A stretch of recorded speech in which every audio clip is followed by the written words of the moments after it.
नमस्कार, मेरा नाम है श्रेया और आप देख रहे हैं सिर्फ समाचार। काशी भगवान शिव की अति प्रिय नगरी है। दुर्गा कुंड स्थित मणि मंदिर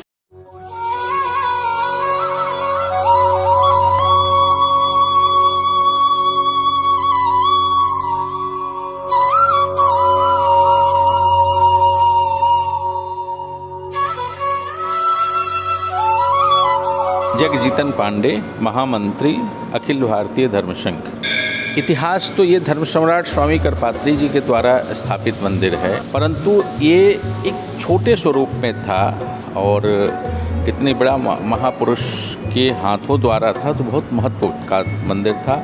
उसमें भारत की सभी प्राण प्रतिष्ठा महोत्सव में सभी प्रसिद्ध संत उस समय के, चारों शंकराचार्य, काशी की काशी नरेश, सारे लोगों की उपस्थिति में इनकी कमलों द्वारा इसका प्राण प्रतिष्ठा हुआ था सन 1940 में। लेकिन वर्तमान स्वरूप जो है, यह वर्तमान पीठाधीश्वर परम पूज्य श्री शंकर देव चैतन्य ब्रह्मचारी जी महाराज के द्वारा 2020 में 28 फरवरी को प्राण प्रतिष्ठा कराया गया। अपने आप में यह मंदिर विश्व स्तरीय है, क्योंकि पूरे विश्व में कहीं भी स्फटिक मणि में 12 ज्योतिर्लिंग कहीं भी आपको दर्शन नहीं होगा, केवल मणि मंदिर में, धर्मसंघ में। और इसी के कारण इस मंदिर का नाम भी मणि मंदिर रखा गया है कि मणियों के शिव जी जहाँ विराजते हैं वह मणि मंदिर है। इसके साथ साथ यहाँ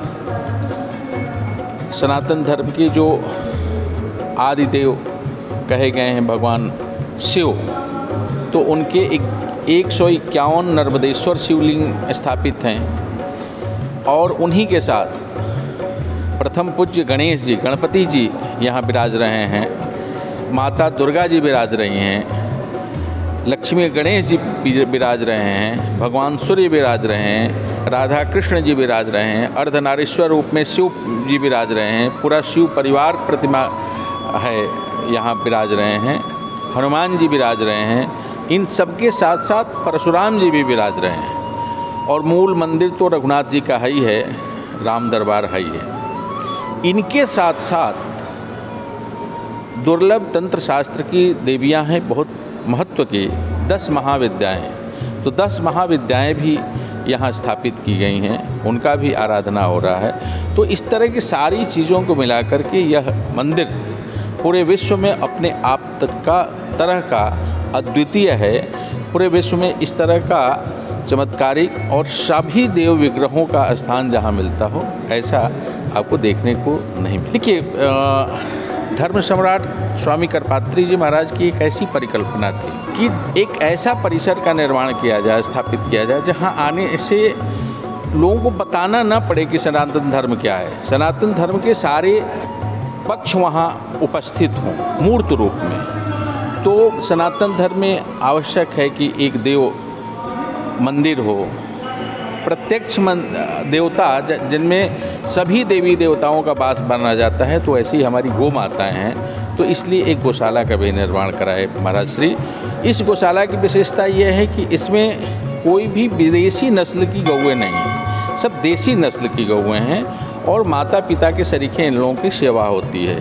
हमारी गौशाला की ये भी विशेषता है कि कुछ भी बिकता नहीं है, दूध, दही, घी, गोमूत्र, गोमय, बछवा, बछिया, कुछ भी, नंदी, कुछ भी बिकता नहीं है, बल्कि केवल सेवा भाव से पूज्य महाराज श्री के द्वारा सेवा किया जाता है। और एक सनातन धर्मियों को यह संदेश देने का काम किया जाता है कि गौ माता केवल सेवा के लिए हैं और केवल सेवा करने से ही हर तरह के मनोरथ, चाहे कठिन से कठिन मनोरथ है, वो पूर्ण होते हैं। तो यह संदेश पूज्य महाराज जी के द्वारा दिया जा रहा है। यहाँ जो विद्यार्थी आते हैं शिक्षा दीक्षा के लिए, उनके बारे में बताइए। हाँ, यहाँ हमारे यहाँ वेद विद्यालय है। वेद विद्यालय के साथ साथ सनातन धर्म की और भी जो विद्याएं हैं, चाहे व्याकरण शास्त्र हो, ज्योतिष शास्त्र हो, या साहित्य हो, वेदांत हो, तो धर्मशास्त्र हो, तो सभी विषयों का यहाँ शिक्षा दिया जाता है। और उन विद्यार्थियों को प्राचीन गुरुकुल परंपरा से ब्रह्मचर्य रख करके तैयार किया जाता है।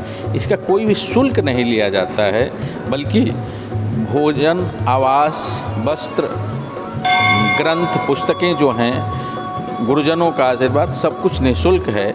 और यहाँ 10 बरस तक हमारे ब्रह्मचारी आश्रम में रहते हैं, इस पाठशाला में रहते हैं और अपने अपने विषय के प्रकांड विद्वान होकर के जाते हैं। और ये आपको जान कर के प्रसन्नता होगी कि भारत के विभिन्न क्षेत्रों में अपनी सेवाएं दे रहे हैं। ढेर सारी संख्या में हमारे विद्यालय के जो छात्र हैं वो प्रोफेसर हैं, कई विश्वविद्यालयों की कुलपति हैं। सेना में अपनी विशेष सेवाएं दे रहे हैं। विशिष्ट सेवा एक पद होता है, धर्मगुरु करते हैं JCO, तो उस पर सैकड़ों की संख्या में हमारे विद्यार्थी उसमें सेवा अपनी दे रहे हैं। अभी पिछले वर्ष लॉकडाउन के दौरान हमारे विद्यालय के 5 विद्यालयों बच्चों का उसमें सिलेक्शन हुआ और अभी ट्रेनिंग करके अभी दर्शन करने आए हुए थे, तो दर्शन करके गए हैं। तो इस तरह से सभी क्षेत्रों में हमारे विद्यार्थियों के द्वारा सेवा दी जा रही है। मंदिर के खुलने और बंद होने का समय क्या है? प्रातः मंगला आरती 5 बजे होती है, जो कि 12 बजे तक मंदिर का पट खुला रहता है। ठाकुर जी का विश्राम 12 बजे करा दिया जाता है और पुनः 4 बजे पट खुलता है सायं, जो कि रात्रि 9 बजे तक पट खुला रहता है आम दर्शनार्थियों के लिए। ये 2 समय हैं, प्रातः और सायं। आगे और खबरों के लिए देखते रहिए सिर्फ समाचार। मैं श्रेया गुप्ता, कैमरा पर्सन रोहित सोनकर के साथ।